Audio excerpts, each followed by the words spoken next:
This week's episode of Doing Justice Brings Joy features lawyers from Equity Legal Services fighting for a predominantly Black community in Cahokia Heights, Illinois, formerly known as Centerville.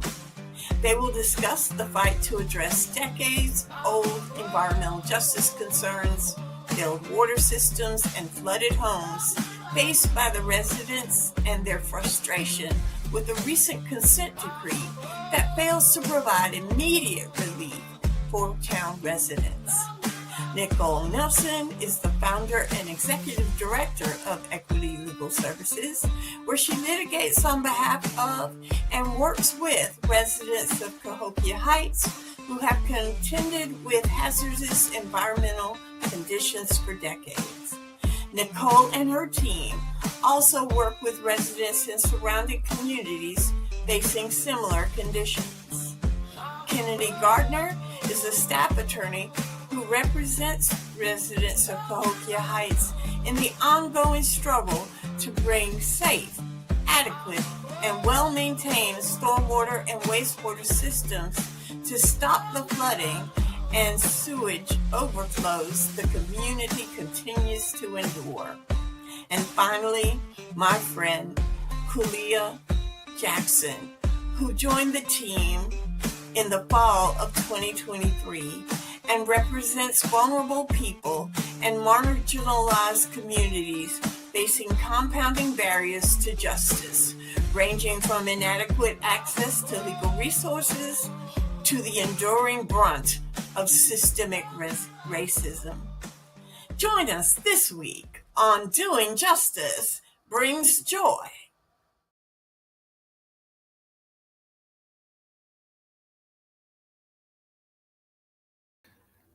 Stella, you're on mute, so you got to get off mute and everything. But other than that, always good to have the activist Stella Adams with us and all along those lines. So a great show and a great conversation. So I'm looking forward to hear what you got to say, but I'm going to hear you and your amazing guest and everything. But looking forward to the conversation.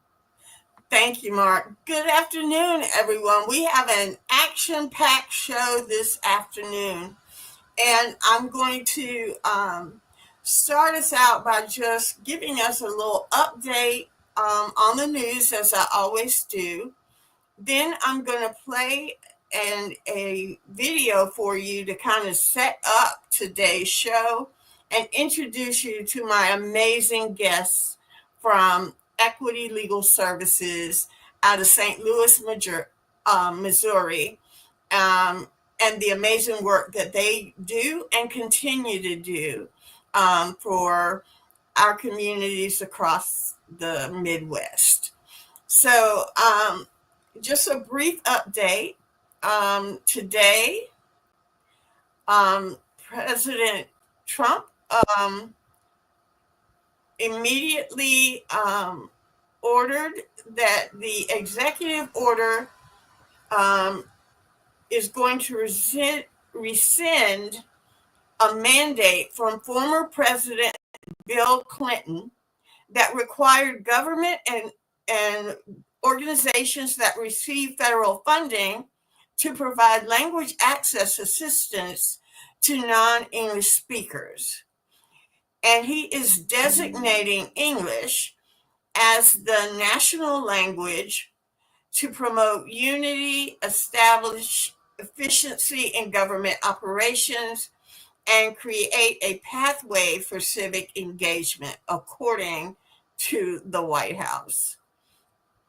More than 30 states have laws designating English as their official language, but groups that advocate, but for decades, lawmakers in Congress have also done this, but with no success.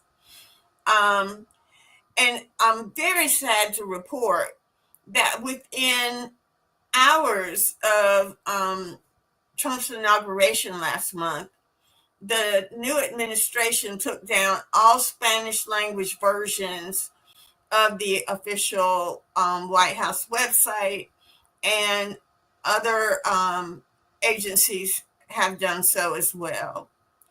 Hispanic advisory groups and others have expressed confusion and frustration at the change. The White House says that the time was committed to bringing Spanish language version. As of Friday, it has not been restored, and it does not appear there's any intent to restore Spanish versions of the White House website or any of the other government websites at this time with this new designation. This is really sad news. This is not a way to facilitate our nation's commitment to the immigrants who are here legally, to be able to access the resources and get the information that they need to move forward. I just wanted to update you because, that's what I do every week. I want to make sure you have the latest information about what's going on in our communities. I want to say that anything I say today related to environmental justice and any of the forbidden words, phrases, or ideas are mine and mine alone. They do not reflect the opinion of my guests. They are my opinions and my alone. And I appreciate that my guests are here to talk about their ongoing work in assisting a community that for decades has suffered inadequate treatment and discrimination because of their the composition of their community, and the reason why there has to be a commitment to understanding how decision making impact has taken away the voice of communities and the health and the strength of communities merely because of the composition of the people who live and reside in those residences. And so with that, I am going to ask Mark if he will play a video that will kind of highlight the concerns that we're going to address today and the dedication and commitment of my guests and their and the clients that they serve in trying to improve their community and trying to build the wealth and have the opportunities that other communities across the nation have. And so with that, I'm going to ask Mark to begin to play the video. The Environmental Protection Agency is ordering a Metro East town to clean up its act. The agency says Cahokia Heights needs to fix its sewage problem and protect the people who live there. Thank you for being with us tonight. I'm Ann Allred. And I'm Mike Bush. This all comes after community advocates raised concerns to the EPA seeking environmental justice. 5 on Your Side's Holden Kerwicki got a first-hand look at the problem today, and he joins us now with how city leaders are addressing these problems.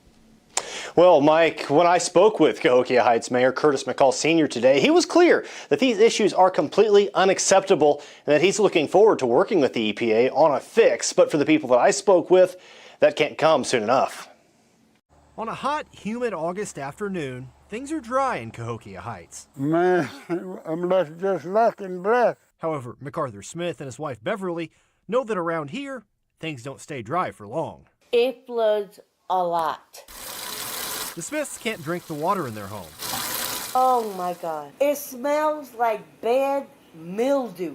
And much of their furniture sits on pallets after at least 28 sewer overflows have flooded their neighborhood this year alone. It rottens the floor out. The bedroom floor just fell in. The EPA has sent 2 notices to Cahokia Heights, ordering them to fix the ongoing issues with its aging sewer and water systems. We have an infrastructure that was in place in the early 1920s, okay, and it's just not suitable for the 21st century. I just want them to fix the problem. The problem, according to Mayor Curtis McCall Sr., is that the newly formed city doesn't have the funding for the projected $22 million fix. We can't go to the well and ask these people to continue to pay monies that they really and truly don't have. Despite missing out on a FEMA grant that would have covered the cost, McCall is confident help is on the way. We must demand that our federal government step up to the plate and bring relief to these people. Fix the problem.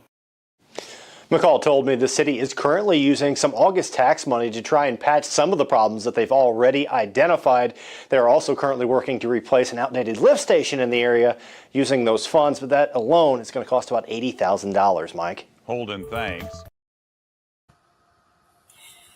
So that sets up the problem.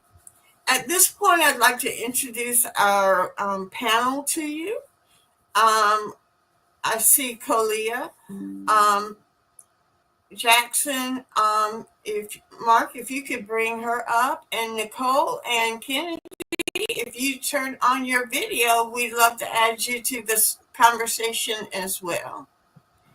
Hi, Kennedy. Hello. Hi, Nicole. Hey. I want to thank you all so much and for being on the show today. But more importantly, I want to thank you all for your commitment to fighting for the Centerville Kahlua Heights. And I'm real interested in how that name change and the rechartering may have impacted getting results and having the monies to make the repairs. It seems to me that when you have a new entity that doesn't have any money, but the old entity was responsible, I'm really interested in that piece of it, because that seemed like some trickeration to me. Oh, it was. And you clocked it. Stella, you always do. Stella. So first I want to say, and I'm going to let our fearless leader, Nicole Nelson, who's the founder of Equity Legal Services, kick us off. But I want your audience to understand, when you say it's your sentiment, we share your sentiments at the outrage about what the Trump administration and the broader efforts of the Republican Party to reverse and roll back anti-discrimination protections and equity initiatives in the United States. So we get ourselves in a lot of trouble, and we'll try not to get you in any. I'm good trouble every day, right? Good trouble, real good trouble. So I wanted to be clear. We stay in hot water and stay in somebody's face, and so we share your views and our outrage at the way that our immigrant brothers and sisters, that people of color, that our transgender brothers and sisters are being treated in this country, and we stand at the ready, both as an organization and individually against those. So with that, though, I will kick it to Nicole Nelson to address your question. But yeah, it was some trickery, little slippery trick, but it didn't work. Well, hi, Stella. It's really nice to meet you. And thank you so much for having us on your show and just having an interest in these issues that are happening. So I don't really like titles. So I don't really consider myself the leader, because we've all been leading this project, right, for years alongside the residents. And like Cleo said, we're mostly just really vocal and won't go away. As far as your question about the merger and the name change, and Cleo and Kennedy kick in at any point. So it was called, I forget the name, Better Together was the campaign when they were originally doing this. They had about 3 meetings. It was statutorily required for them to have this number of meetings, lest us not think that the city was doing more than they were actually required. So they had these 3 meetings. We went to them as a group. We split up, and really the conversation that was had was they could get more grant funding, more federal grants to fix these issues. The problem was when we went to these meetings, when people wanted to talk about the sewer issues, they wouldn't let them. They would shut them down. They would say, this is not the time or the place. We just want to know what you think about the merger and that we're getting ready to do this big thing that would be helpful. What we were saying in the background, as well as the residents that we work with, are how are you going to bring together 3 municipalities that are broke? They're broken and they have broken infrastructure. They're run poorly, right? And you're going to bring them together and you think that's going to make to me and us, it was a larger problem. And that's what it's become, right? And I think it's really interesting in that clip, Curtis McCall Sr., he really alluded, if not explicitly said, it was because this system was built in the 1920s or whatever. And now it's a new time and the system is too old. It's certainly an antiquated system, but it's an antiquated system that is actually supposed to work for this type of geography, right? It's a low-lying system. So these lift stations you see, although they look antiquated and broken down, that is due to the city's lack of maintenance for years, decades, right? So when they talk about, this is an older system and it doesn't accommodate the needs, that's absolutely true. But they absolutely conveniently skip over the fact that the reason why they need all of these federal funds now is because, 1, they hadn't been applying for them in the past and not investing in this system. And 2, they had no people on staff, if any, enough certainly to actually maintain the system, right? I think the merging of the municipalities was kind of a red herring, and it was also to consolidate power, in my opinion. Don't take that to the bank, but it's just a lot of local politics. But I'll kick it to Cleveland Kennedy. And Stella, to your point, after they consolidated, they tried to get out of the case. They tried to say you saw that coming, right? So we filed. When I saw the name change, I was and didn't want to give over Discovery, right? They would say, sorry, that Discovery doesn't exist because we don't exist. We don't exist anymore. So, not to be, it's not to be conspiratorial, but we do think it was done for a number of reasons, and not inconveniently that they were being sued by 2 community groups and roughly more than 30 individual residents.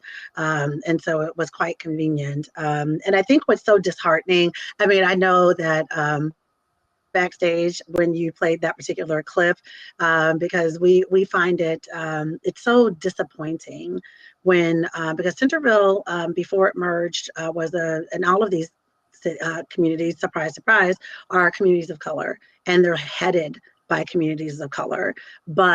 And while I think what's so disappointing is to have communities that are led by people, Black and brown people, Black people in particular, to have this level of disregard. So like Curtis McCall, who you saw in that clip, he went to school with the residents. They played, their kids played football together.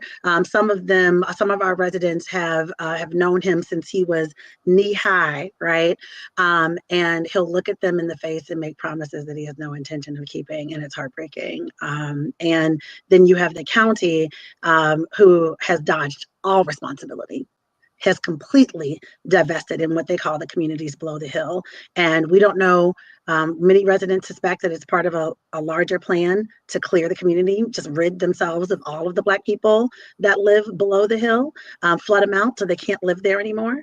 But it's dastardly. But what gets us up, what's encouraging, are the ways that this community has fought back. And so that clip, we fight with reporters, we tussle with them all the time because they love to put Curtis McCall in those clips and cut out the residents. So those two folks they're not a part of CCC, but their story is representative.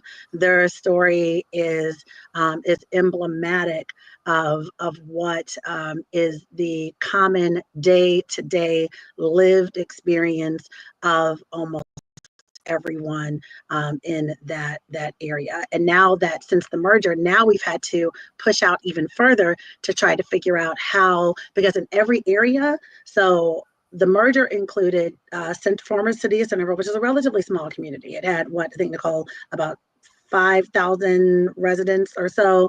Then Cahokia, which was one of the oldest communities in the Mississippi in our region, and it was a larger, historically wider community, and then a third community, and so now we are having to assess and push out, and the community is calling for more help, because all of the communities had same or similar infrastructure issues. And surprise, surprise, why is that? It was the same people.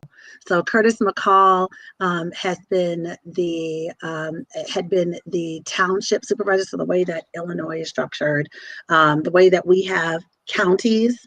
So the city of Centerville was located within a county and within a township and within so it's like a Russian nesting doll. And so Curtis McCall sat at the middle of almost all of those. He had been, he was the chair of he sat on the board for the sanitary sewer division, which was called Common Fields of Cahokia. He was the township supervisor for decades. He also sat on the health district called the Metro East Side Public Health. He sat on East Side Public Health's board. And so when they act like this is something that they just learned about, it was just neglected, and no one, everyone, even the residents, thought that no one would do anything. And maybe that was true until they came across Walter Byrd and Nicole Nelson, and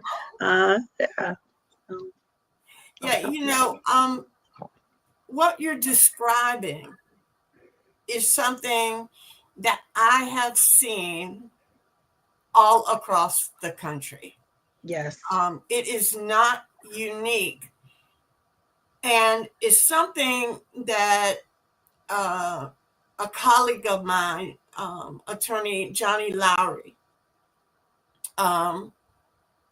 who at the time has described as spatial injustice. And where this concept came from, where our shared experience is with this, is that back in the 90s, again, what decades, right? Back in the 90s, Hurricane Floyd hit Eastern North Carolina. And when I say Eastern North Carolina, I mean 33 counties were underwater for about a week. 33 counties, a third of the state. Wow. And what emerged from that was that historically Black space, right? Because we're talking about spatial injustice. Historically Black space that was kind of washed away and was then received in unequal recovery. And this was seen as an opportunity. And Johnny said it, an official actually said it out loud in her face, that they saw natural disasters as an opportunity to reshape and replan, to do, a reshaping of a geography of that space, right? And these disasters can be both natural, as in Floyd, Florence, and Matthew in Eastern North Carolina, and in Western North Carolina, where Helene has impacted. Now, those folks are white folks, but those folks are Appalachian Po. They got that land has been their land for 5 generations.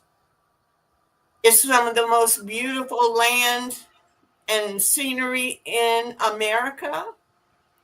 And this natural disaster is going to be a opportunity for spatial displacement of those poor folks so that other folks can plan a new vision for the wealthy, for the ski resorts, for other folks than those folks that Appalachian Pelt. So this spatial injustice, right, can be both natural and, in the case here of Centerville and its iterations, right, man-made disasters. Absolutely. This is a Absolutely. man-made disaster. And once they are successful in pushing people out, because how many decades, if I have the ability to escape that, I'm not going to put my grandchildren through that same environment, right? That's exactly right. That's exactly right. So, and we've got elderly people who are retirement age who are having to go back to work, trying to buy homes because they know that they aren't able to do the things that they were able to do. This community is largely Black home owners. And Stella, you know that is anomalous in the United States. These people have been in their homes, some for 50, 40, 30, 20 years, and they had a vision. It is heartbreaking to hear them talk about how they know that as their bodies start to break down, they won't be able to do the things that they have been doing for decades to be able to stay in this area, because the area, just like you mentioned, it's beautiful. There's a beautiful park right in the heart of this community. The neighbors take care of each other. They have space. They have it could be beautiful. And what they see is, they believe that the powers that be see the opportunity there, but they don't want them to have it. And they just want them gone. They want them either they're going to move them they're going to wait till they all die out, or they're going to move them by force. And it's tragic. The only thing I was going to add to that is that some of them have already been displaced before, right? Like, so several of the folks we work with, they've already been moved before through a buyout process of, their land, their properties being taken because of poor flood management, or because of poor infrastructure management, or other uses of their land, right? And so they've already been displaced at least once, some of them twice, right? And so that makes home ownership even harder for them, and yet they've attained it again, right? So I just wanted to add that to Khalila's very good points. Yeah. Kennedy, talk to me a little bit about what you're seeing and what, because you have a vast experience both in the fair housing and environmental justice. You kind of got a good blend going. Yeah, thank you, Stella. I've learned everything that I know from Kalila and Nicole, so I am just happy to be here. Yeah, to Kalila's point, one thing that I've heard over and over again is, as we've been talking to the residents more and more lately about for our cases and other reasons, is a lot of the grandchildren too and children of the residents are already saying, we don't want to take this on. We don't want to get involved with this. Mom, Dad, we need you to leave, and we don't want to take over these houses. So you're losing this generational wealth that this community has worked for and deserves, right? And so that's gone now too. And so it's really devastating. But I did want to point out too, I think we'd be remiss if we didn't talk a little bit about the history of the area too, and the way that this area, East St. Louis, Cahokia Heights, Centerville, wasn't. Now, is this near East St. Louis? It is. It's right next door to East St. Louis, right? And there's similar issues happening there as well. They share a border, in fact, and so the residents, seeing the work that that CCC has done, that the Centerville residents have done, they've started their own fight. And just before the change of administration, one of the last things that the Biden administration did was file a Clean Water Act case against the city of East St. Louis for similar sanitary sewer issues. And I don't know if your audience can understand the horror of having raw filth and from everywhere and anywhere pouring into your home, into your yard, out of your bathtub, out of your sink. I know, just raw filth.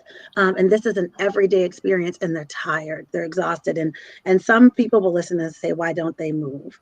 And that was one early on. That was one of the most common questions. They can't afford to move, many of them. We have one resident, Yvette Lyles, who talks about how she's got a 9-bedroom brick home. Where can she go get a 9-bedroom brick home this day and age that she could afford on her Social Security? It's not possible. And so, and the other thing is, like, these are folks that this is a real community. This is a real community of people that have gotten to know each other, that care for one another, that support one another when they're sick. They support one another when there's funerals. They support one another through the ups and the downs. And when you move away like that into a place where you lose that support system, it can be devastating.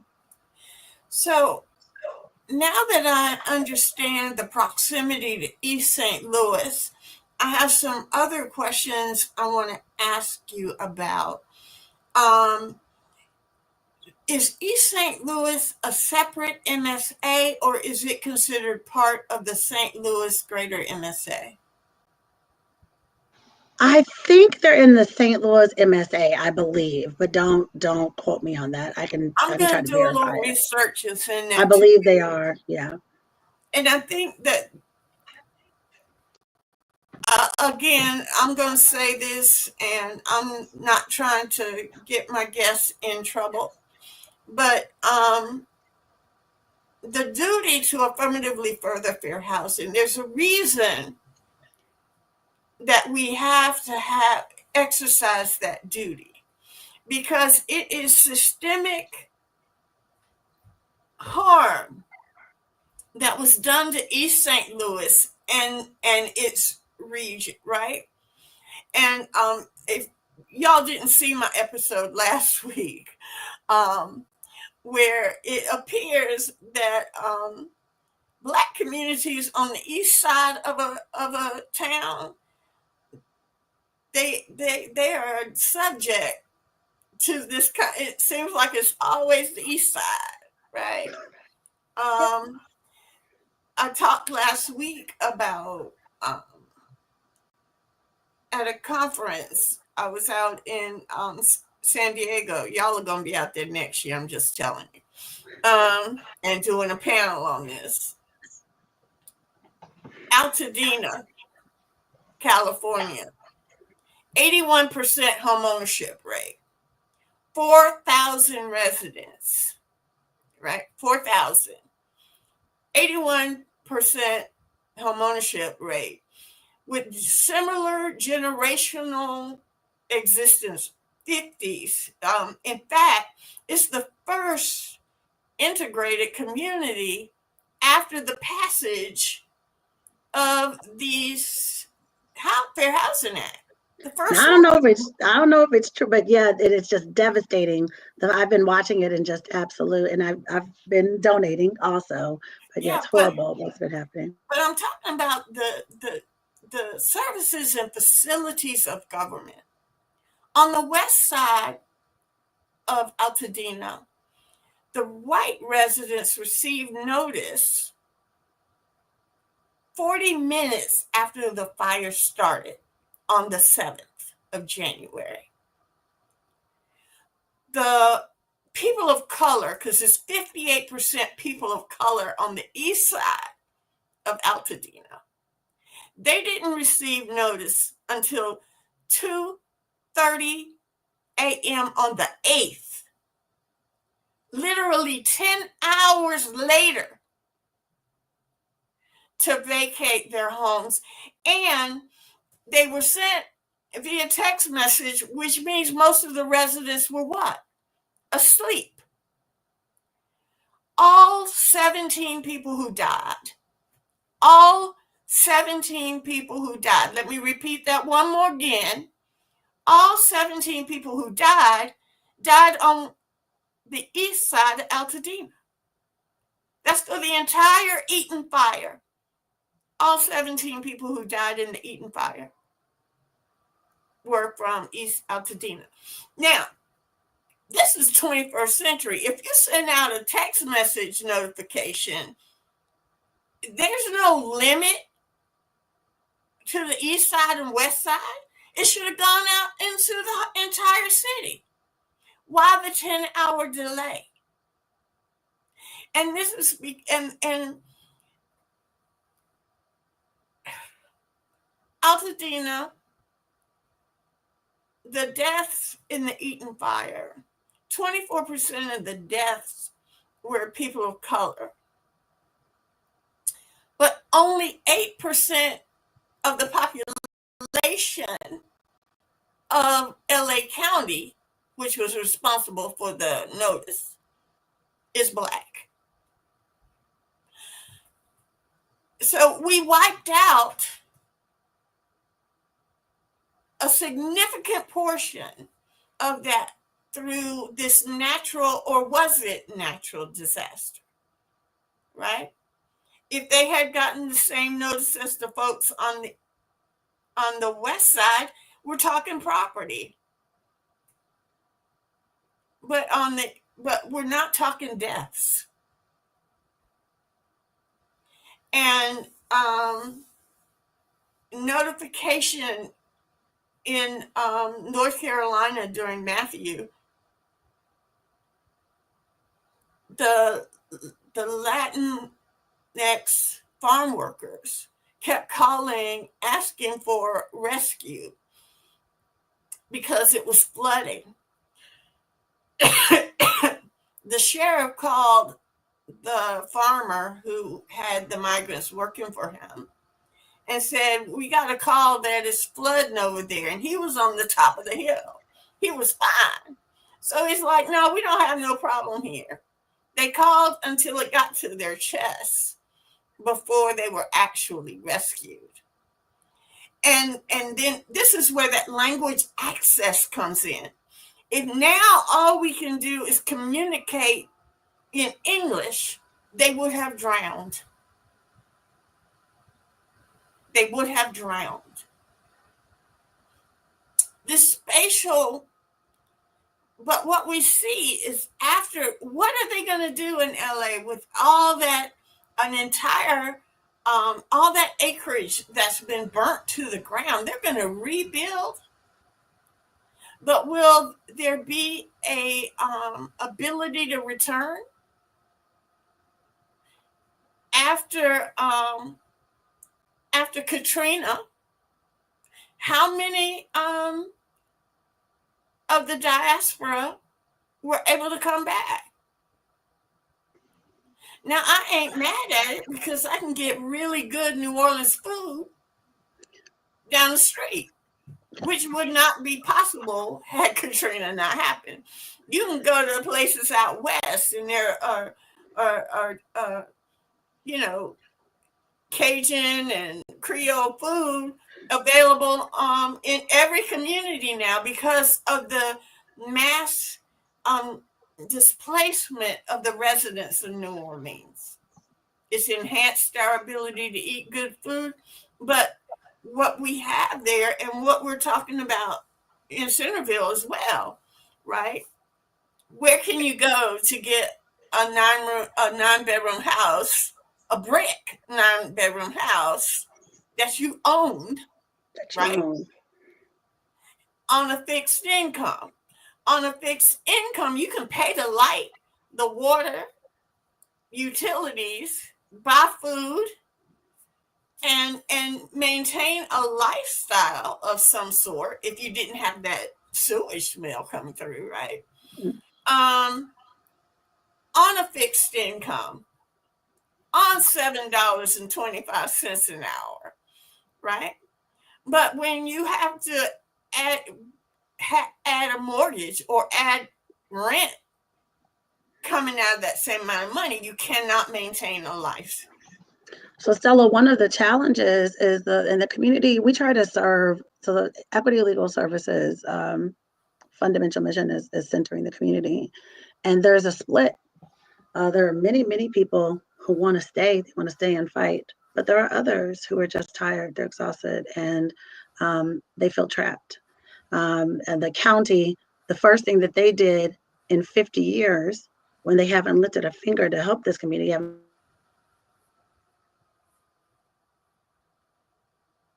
your CDBG funds that they allocated to the city that didn't get used in the places that needed the most help. The county, for the first time about 2 years ago, announced that they were going to do a $10 million buyout. And there were residents who, even residents who, are members of CCC who said, and we told them this is a personal decision. We understand, we support you, right? That's a personal decision, and we're going to support you as we understand that this is difficult what you're doing. And so the first thing that they did, right before they invested $1 in infrastructure, in fact, when the county had the opportunity to invest millions of dollars in infrastructure, they didn't. They didn't do it in our community, in the communities that need the help. But I digress. They said they were going to do a $10 million buyout. Haven't heard word about it in the last year and a half. And residents come to us still to this day and said, "What happened to that? I thought they were going to buy out our homes." And what we found is that when FEMA does buy out homes, they don't do it equitably. So they don't do it in, it's harder for Black and Brown communities and Indigenous populations to get FEMA resources. And then when they do get FEMA resources, they don't get the value. And so when, for example, using that, staying with East St. Louis, we found that they were offering people, condemning their homes, right? And then offering them as little as $15,000. What can you do? $15,000, and then they're going to bulldoze the area, which is of course next to a Superfund site. But don't. I'll stop. Stop. This is what this channel is for. But when we get the help, it's not done equitably. It's not done. So we're not going to shy away from talking about equality. We're not going to shy away from talking about equity. We're not going to shy away from talking, because we can't afford to. And so it is necessary that these federal programs, these state programs, the state program, that it's a revolving fund. It's a grant-based program. And it's a repayable loan. Many of the communities below the hill that needed the resources, they can't afford to repay a payable loan. Now in Centerville's case, we have no idea. They say they have no money, but we actually have no idea, because they don't do audits, they don't do budgets, they don't turn in the. I know. That's what we said too. We look the same way. so it's like that's allowed in Illinois. That's allowed in North Carolina. You better account for every tax penny spent, down to what they call it, millage. Well, actually, even the comptroller at one point, a representative from their office had come down to Centerville when it was actually, I think, still Centerville proper, to see about the audits in person, because they couldn't get someone to answer the phone, which historically, Centerville proper, before it was Cahokia Heights, anybody could tell you if you tried to reach City Hall, good luck. Sometimes they'll answer, sometimes they wouldn't. And so one of the comptroller representatives, and this was one of the senator's officers relayed this to us, that they tried to come down here and couldn't get the person they needed because they've been calling them, trying to set up appointments, and couldn't get the person they needed to inquire about the audits. But I think that's also another element of disinvestment, right, of the state, and also the city, being willing to look away, right, knowing, like Clelia said, they submit audits, no TIF audits, never any TIF audits, which is where they claim a lot of their money goes to, but then you have nothing to look at. And like Clelia said, no budgets. They don't submit budgets, and couldn't really explain to you why they don't. So, yeah. And even in court, Stella, they're it's the equivalent, the legal equivalent of, trust me, bro, we don't have any money. So, and they've largely been getting away with it. And even one of the frustrating, the Department of Justice, after they froze our case that we had been working on for 3 or 4 years before they had found fit to have a seat at the table. They took the city's word and confirmed without any validation that the city doesn't have money, but they saw no budgets, didn't require any, required no financial proof, or and the city has, like many jurisdictions, they have a TIF jurisdiction. So we're not saying that they're swimming in money, but what we do know is that the resources that they do have, they're not using them wisely. The resources that they do have, they're not using it in the areas that need the help the most. And what they would really like to do is what you heard Curtis say in that clip. They want the federal, they don't want to be responsible for raising, for supporting their own community. They're only interested in federal dollars. And we've actually identified grants. We've identified things that they could be applying for that they don't. So for example, that clip mentioned that they did not get a FEMA grant, it was a BRIC grant. I don't know if you're familiar with that, Stella.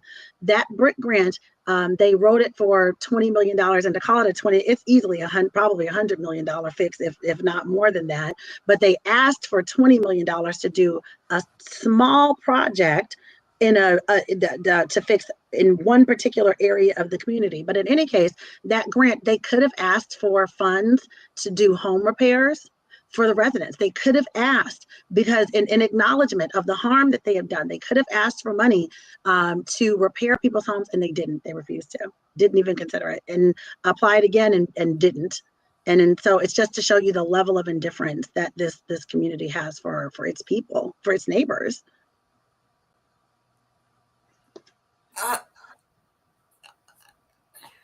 How your system of governance works in Illinois is boggling my mind, okay?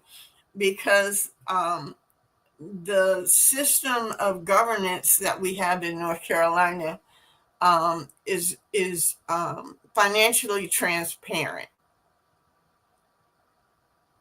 okay? That must be nice. And here I am in Missouri, and these concepts don't even sound familiar. I'm gonna have to go get a dictionary. Look some of the stuff up. And I'm saying Illinois, but is it Illinois or is it Missouri? It's Illinois. We didn't do the background, but Stella knows that I came from, I'm a fair housing attorney by trade and practice and training. And I was at a fair housing organization called the Metropolitan St. Louis Equal Housing Opportunity Council. And I had met Nicole by chance doing some protest work. And she was so phenomenal in the field. Reminds me of you, Stella, just somebody that's enigmatic. And when you meet them, you think, okay, yeah, I want to be like her when I grow up, right? And so I saw a couple years later, maybe just a year later, I saw that she had started her own nonprofit. And she said right out there that she started the nonprofit to help vulnerable and marginalized communities, to provide free legal services to vulnerable and marginalized communities. And so I was at my office there at EHOC, and I reached out to her and I asked her to go for coffee. I was thinking of just like having another community partner, just somebody that we, could, support. And if there were fair housing cases, and the first thing she tells me is, well, I do have something. I do have something. I have a client, and he says, and I won't be vulgar, but she didn't use the word poop in the yard, but she said he's got poop in his yard. When he flushes the toilet, the poop comes up in his yard. And I was confused. I said, I don't understand. She said, no, literally, no, literally. When he flushes his toilet, the poop and the toilet paper come up in his yard. And I said, okay, well, send me, again, having trouble visualizing and understanding. I said, well, send me some pictures. And did she? She sent me about 300 photographs taken around Centerville. And it was one of the worst things I'd ever seen. Yeah. Are these septic systems? Or no, Stella. No, this is underground pipes. Okay, just like what you would think. So can you imagine? Can you almost can I know you can't imagine it because I couldn't imagine it, right? I could not imagine it until I saw it. So it's so in that clip, I don't know if you remember, there was a pipe in that video clip that was that's raw sewage, Stella. That's raw sewage running out of that pipe. There's homeowners that sit on either side of that, and that raw sewage runs almost 24/7, 365. And so the resident who started this, what was happening with him is when he would flush the toilet, it would come out and it would be, I mean, it was vile. We've seen never mind. I won't even but we've seen all manners of filth come through these, come up and out. So, and if it's not coming out into the community, for many people, it's coming into their home. So if it's not outside, so people would almost rather it be outside because if it's not outside, it's coming up into the house. So we have residents whose crawl spaces are filled with raw sewage. We have residents whose mud rooms are filled with raw sewage habitually. But aren't these communities getting federal funds for water treatment? I mean, this is worse than what's going on in Flint. Oh, I mean, we've drawn parallels, right? And so, we're working with one of the drinking. So the drinking water is contaminated with raw sewage, and we're working with scientists who work in Flint. We have partners from all over the country who are trying to, but I mean, for a lot of this community, they didn't even try to get funding, Stella. Like they weren't necessarily getting federal funding because they didn't even try. The powers that be, including Curtis, who lived and grew up in that community, were perfectly happy to let it stay like that because it had been like that. And everybody, as happens in Black, Brown, and Indigenous and poor communities, because I cannot stress that this is really the story of poor folks. Okay, this is really a story of poor folks wherever you find them, right? But especially in Black, Brown, and Indigenous communities. And everyone knew it was like this, and everyone was just, well, it's always been like this. It was like that when I was a child. It was like that when my mother moved here. Kalila, that reminds me of when we did the one deposition. Remember, I forget the guy's name. And to Kalila's point, he worked for the city, okay, of Cahokia Heights, previously Centerville. And during the deposition, Kalila was asking him questions. And so part of Centerville's on a ditch system because it's so low lying. And so the ditches are meant to channel the stormwater to larger arteries such as Harding Ditch here and then Canal 1 and then on out.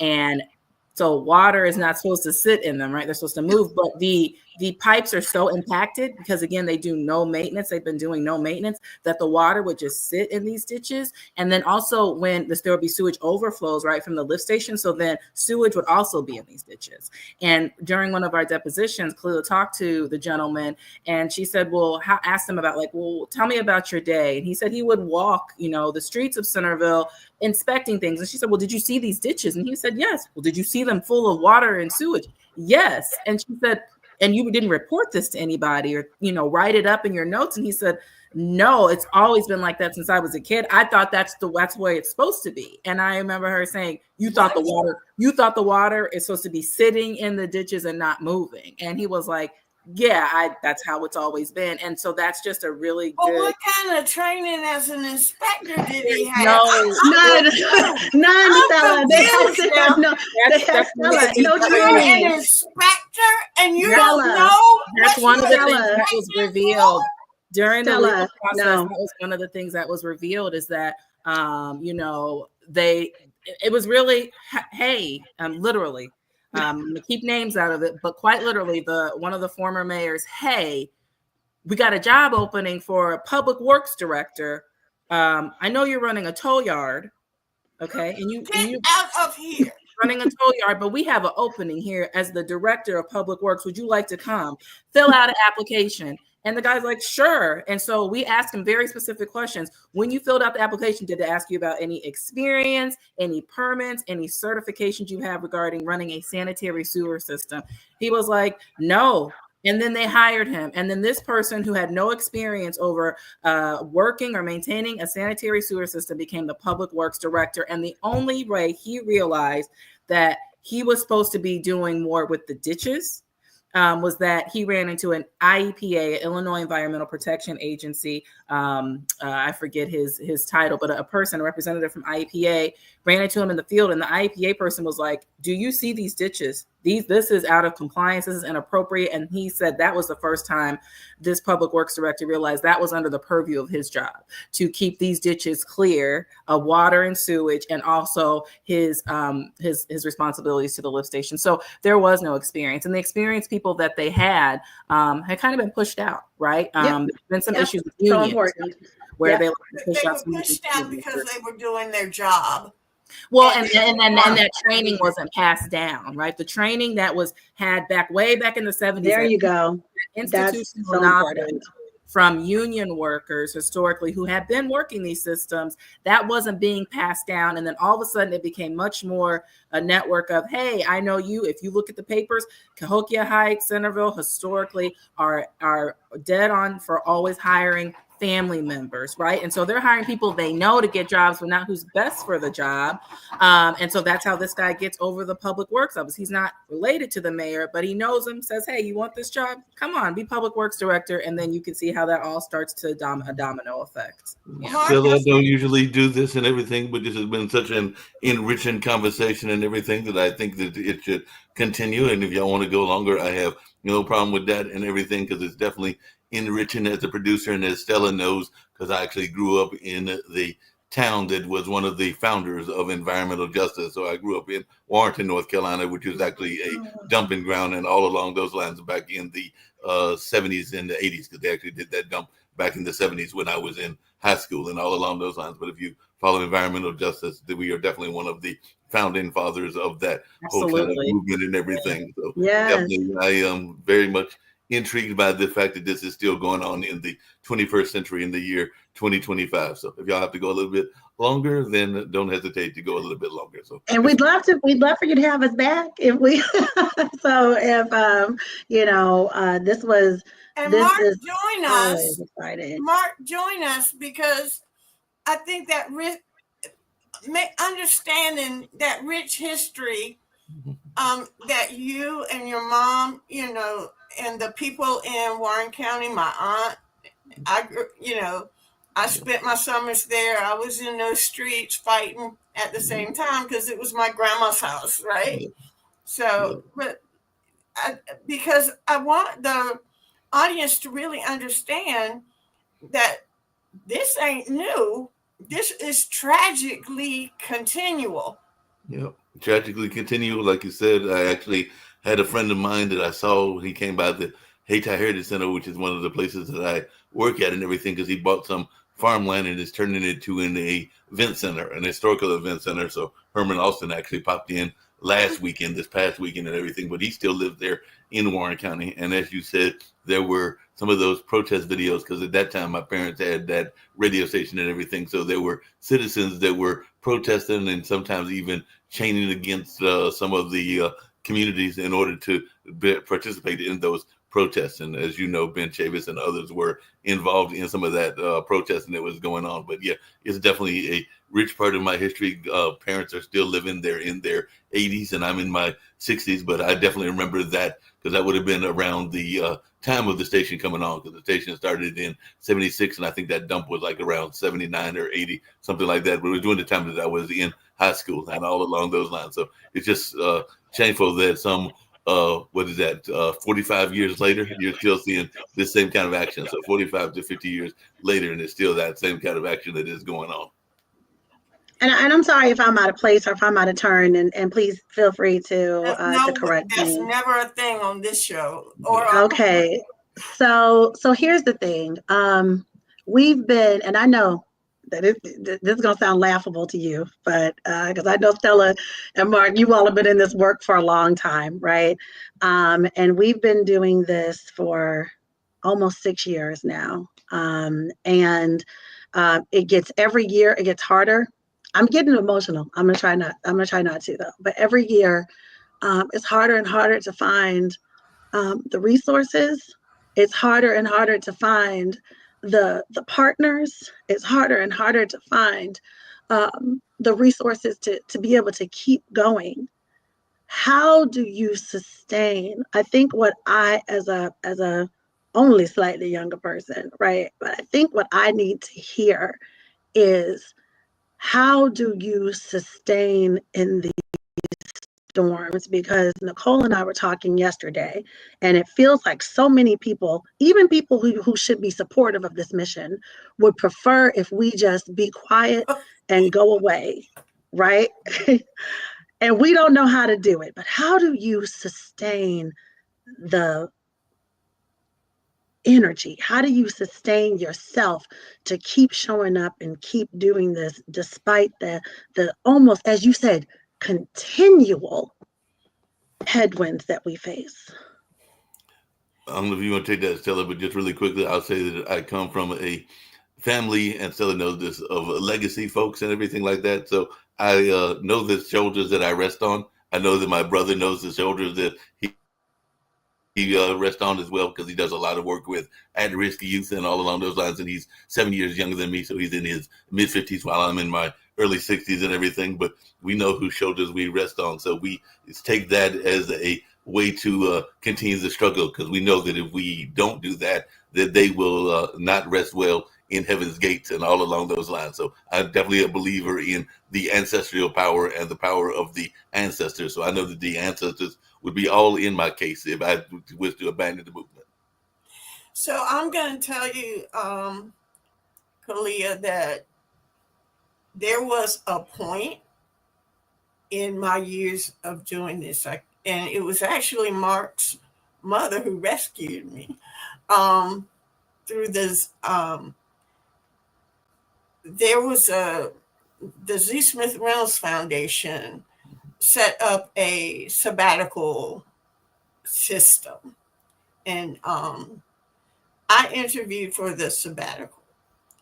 We were and this was right during the predatory lending, when there was nobody knew nothing about predatory lending but me, right? I mean, honestly, I was the first one canary in the coal mine, right?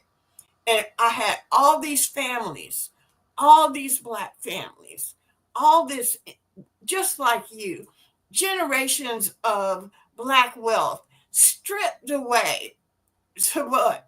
Fill a freezer full of food with these home equity line of credit checks that they would call them up. Oh, don't you want this? Oh, don't worry, we'll just do it, until they stripped every dime, right? I was so overwhelmed, like you are right now, okay, that when I came off the 3-month sabbatical, and really it only takes about 6 weeks. So if y'all can figure out a way to give each other a break, right? People thought, and Mark can attest to this, people thought I had a facelift.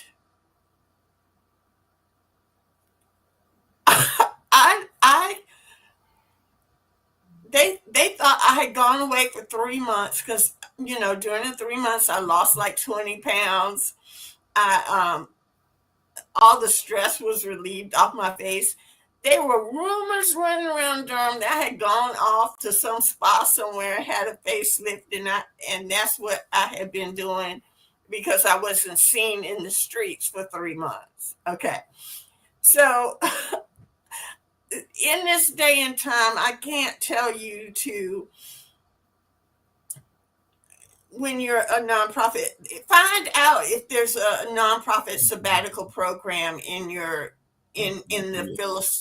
philanthropy space that you're in, and take advantage of it if you can. But if not, make space for yourself.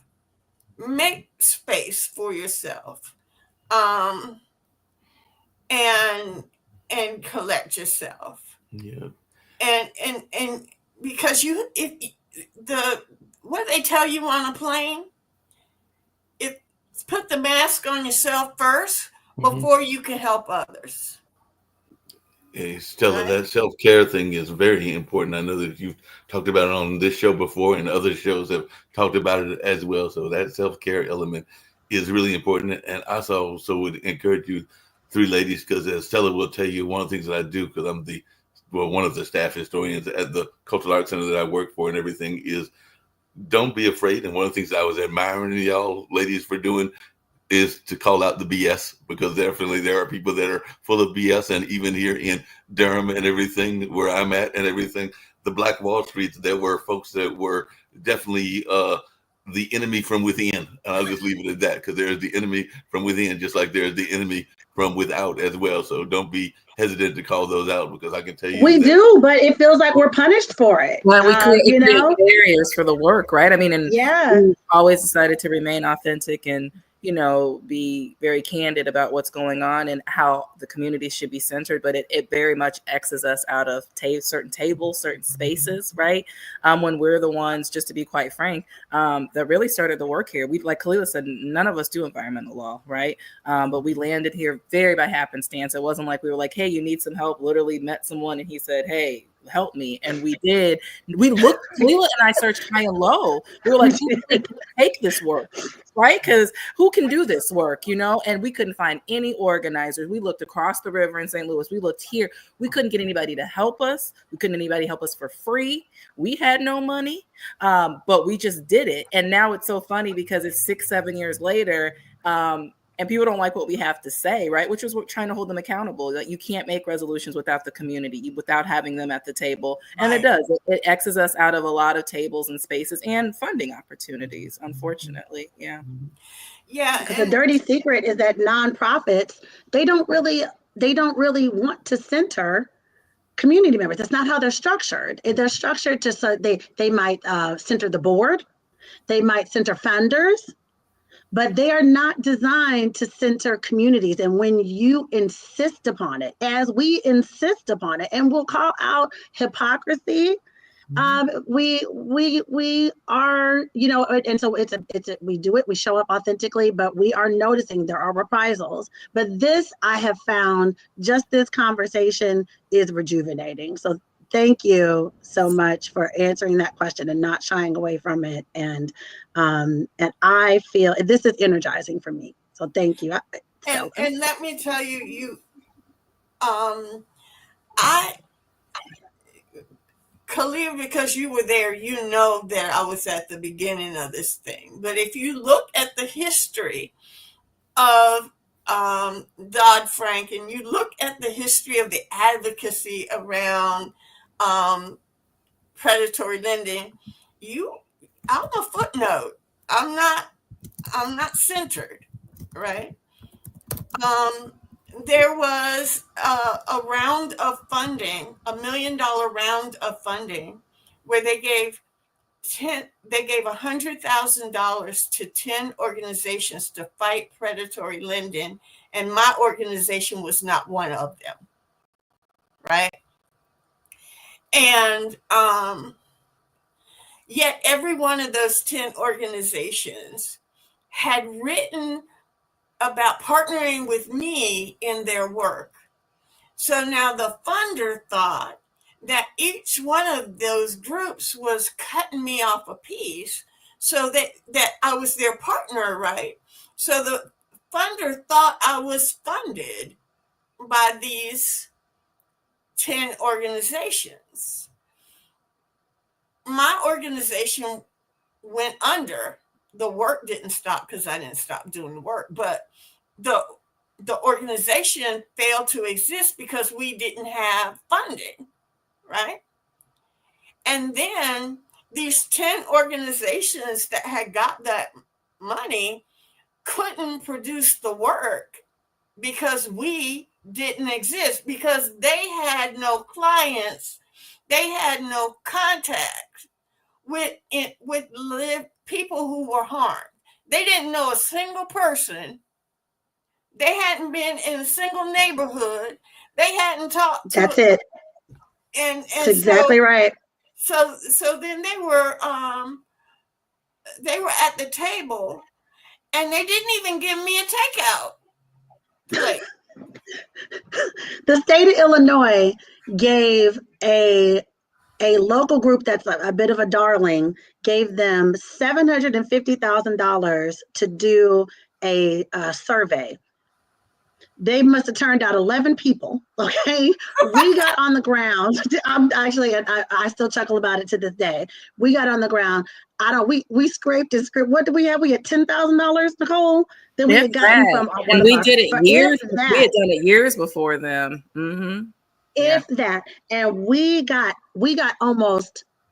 triple, quadruple what the numbers they did, and it's something to this day that I'm very proud of, because it not only it gave the community a voice, it helped to bring new eyes and awareness to the CCC group, and it's an incredible data point even to this day to show what is the lived experience, even for those people who aren't going to get up and put themselves on the front line, because not everybody's going to do that, but Right. they filled that survey out, and so no one can say, well, we don't know what the extent of it. Maybe it's just these people, and which is what they were trying to do. Initially, they were trying to say, oh, it's you, it's your house, it's your pipes, it's your problem.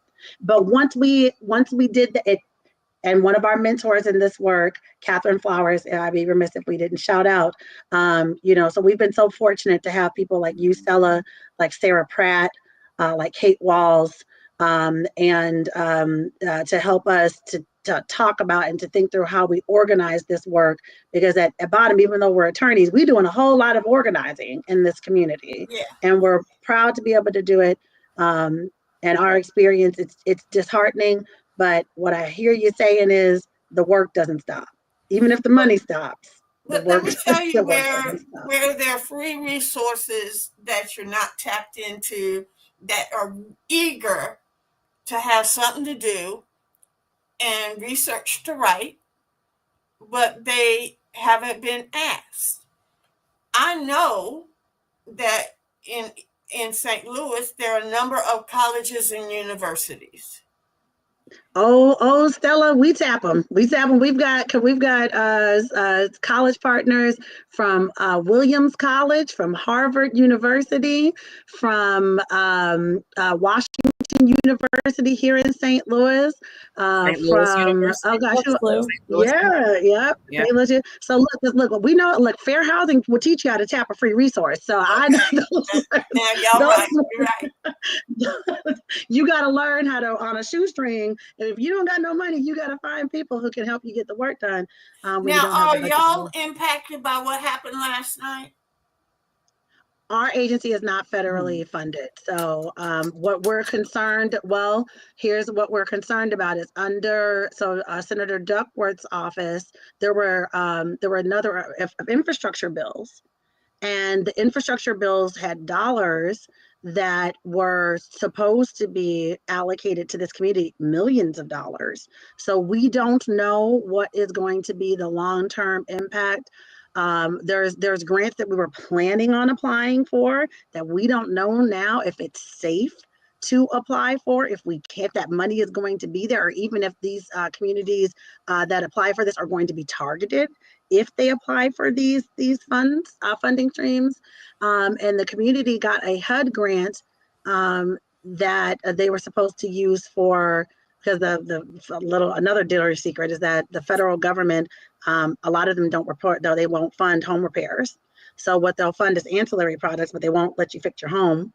And so residents applied for money to get clean, to have drinking water filters, to have HEPA purifiers, to have all the things that they need to be able to live in their home while these problems are fixed. And it's an estimated 15 to 20 years before they estimate on the generous side that the problems will be repaired. And we don't know if that funding is going to still be there. What about the Illinois Housing Finance Authority? Nicole, are you familiar with that one? No, I'm not. And I'll say, a lot of the work that's been done has been done in silos. And I think that's been one of the kind of the main complaints from our team, right, is that all of the work in Centerville, it's intersectional, right? So to your point, right, it's a housing issue, right? It's Department of Transportation, right? Them driving their highway, their interstate right through this Black middle class neighborhood. And then that's affected the way the water flows, and not in a sufficient environmental study. But so they didn't. So off camera, we're gonna so I'm gonna pro bono y'all some real Stella help. Okay, that would be amazing. And we always love, because Stella help is stellar help. Leah, you know how I came in and set up.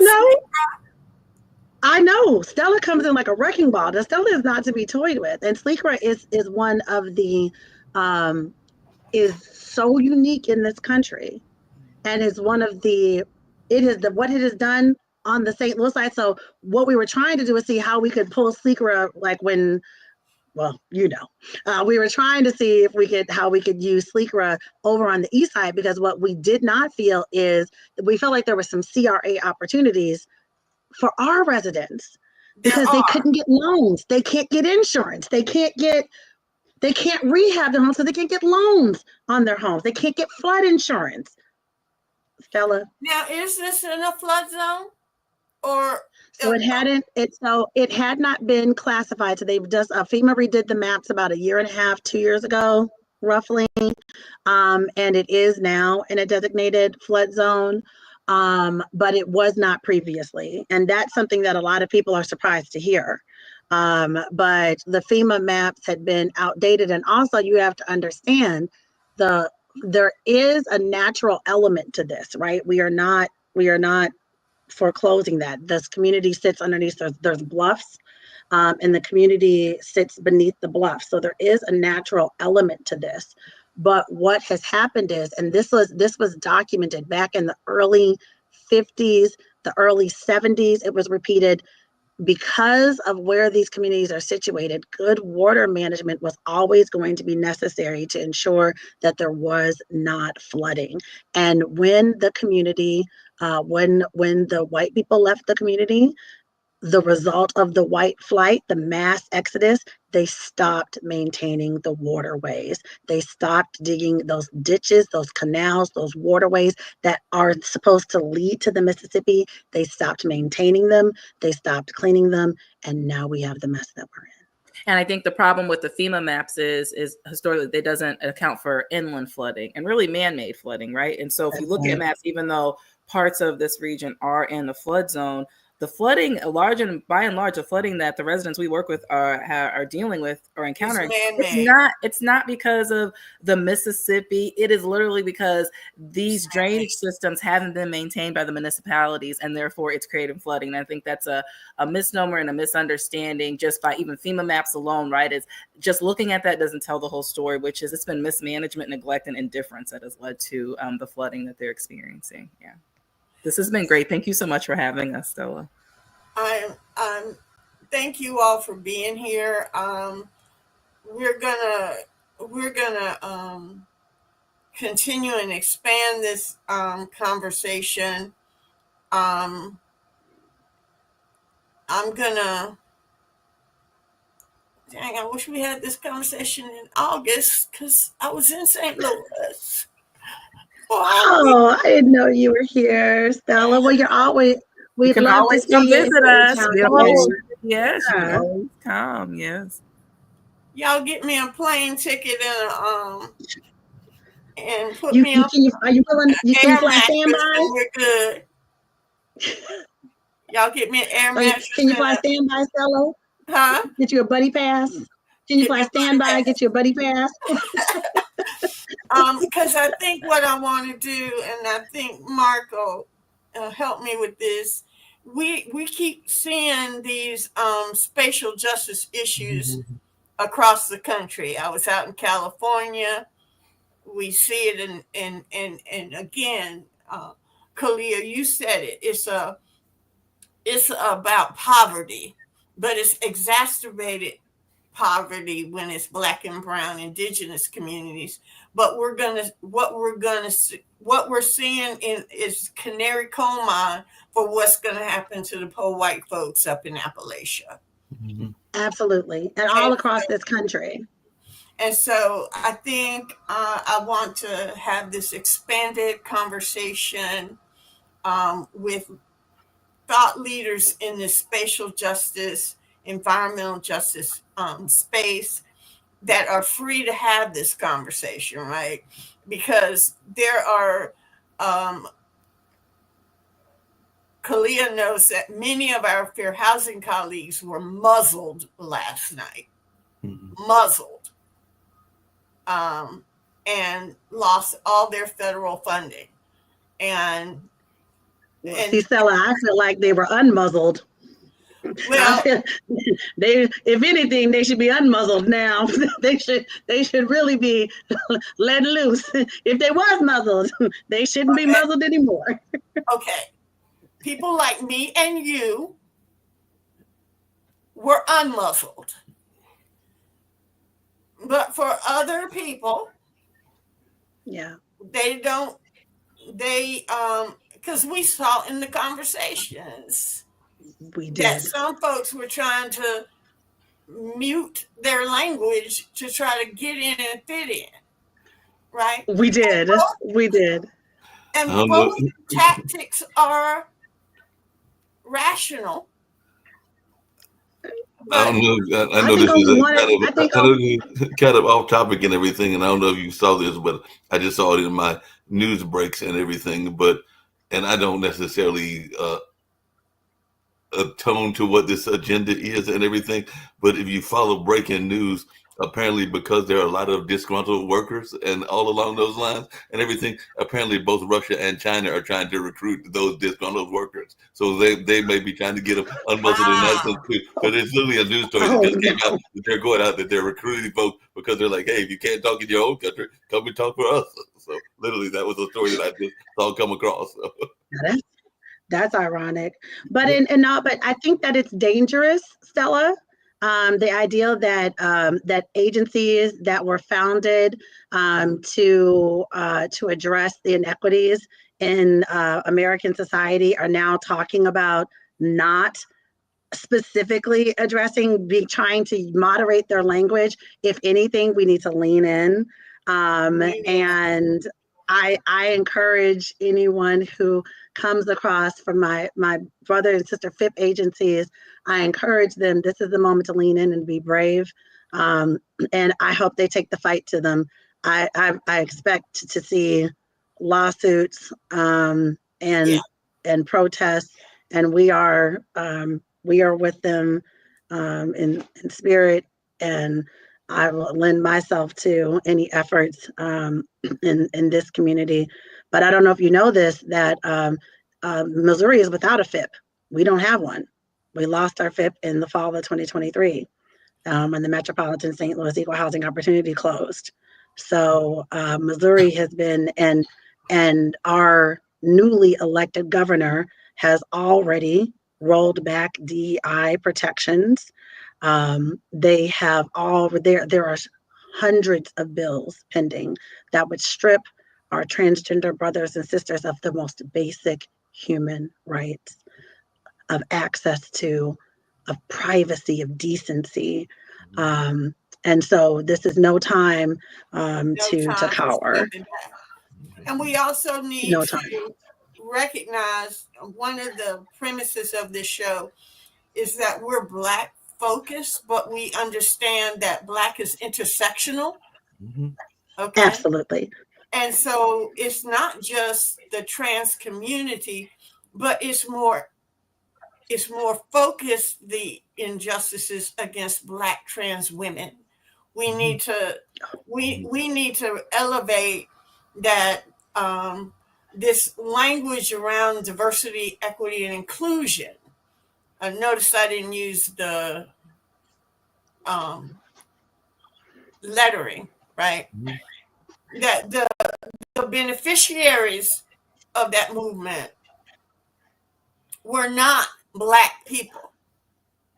Only 1.4% of diversity, equity, and inclusion professionals are Black. We're Black to begin with. Stella, how many Black students and Black employees are there at Duke University? And they just had their big rally yesterday and everything. So that was a DEI rally that was very well attended, that they just had on probably one of the biggest private universities in the nation and everything. So, and I'm wondering how many of their actual, well, I know that it's not the majority of the student population.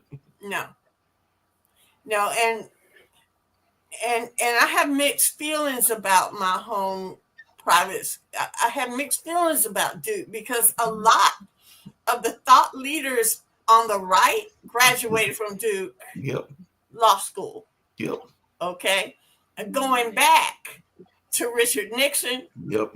And to this day, Stephen Miller. I have some, and yet a lot of the thought leadership on the left also is at Duke University, but they're in the divinity school.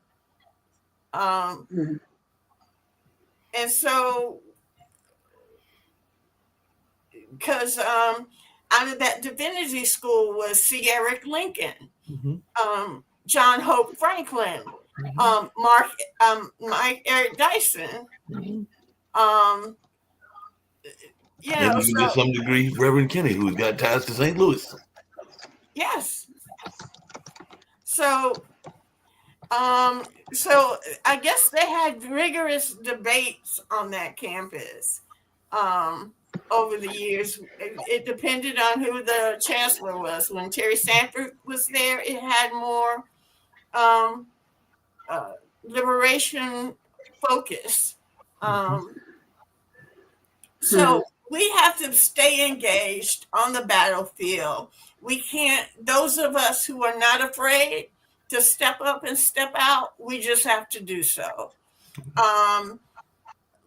I've been here and done this before. Back in the 70s, folks didn't want to be called liberal. And so they moved from liberal to a more progressive thing. This turn of language, okay, is always a response to other folks.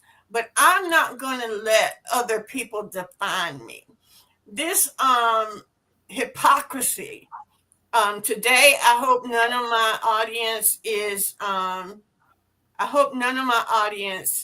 is spending a dime today. Don't buy nothing. Blackouts, economic blackout. If you run out of gas, just walk home. This because you should have gassed up yesterday. We have to show, and I want to remind people that we're on next Wednesday, Ash Wednesday. We are going to begin a 40-day economic boycott targeted at Target. But if you go to targetfast.org, there's a list of every organization that has reneged on its pledge to diversity, equity, and inclusion. I want people to understand, okay, that how much money venture capital, startup capital, angel capital goes to support so-called diversity, equity, and inclusion. Less than 1% goes to Black-owned businesses. Okay, the beneficiaries of diversity, equity, and inclusion are not and have not been Black folks. If you add up all the people of color, it's less than 1%. If you add up all the women and people of color, it's less than 2% of all the angel and venture capital that has been invested in Black businesses. But we get the blame. Well, they set the program up allegedly for our benefit, we get no benefit from it, but we get the blame on the backlash, the Black community. That's got to stop. That's got to stop. So I want to call on my folks. Targetfast.org.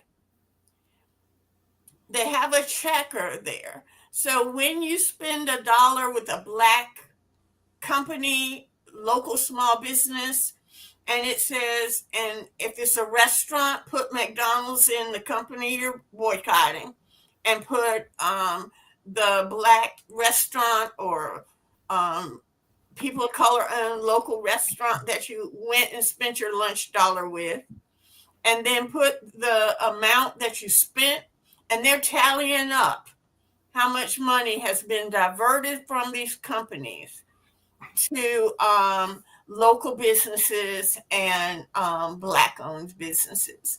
So, and most major Black owned businesses that have their own website buy direct. Right. So I want to thank y'all. I kept y'all, but we're going to keep this conversation going. I'm going to bring y'all back and with some other thought leaders from North Carolina, California, and other areas in the Midwest to continue this conversation. You know, you got my number in the dime. Call me anytime. Thank you so much. Thank you. Thank you, Ella. Thank you both. Thank y'all so much. Thank you. For Have a great day. participating, and I look forward to talking to my folks next Friday, and see how the first days of the Target boycott are going on next Friday's show. Thank y'all so much. Thank you all. Have a great day. Bye-bye. Bye-bye.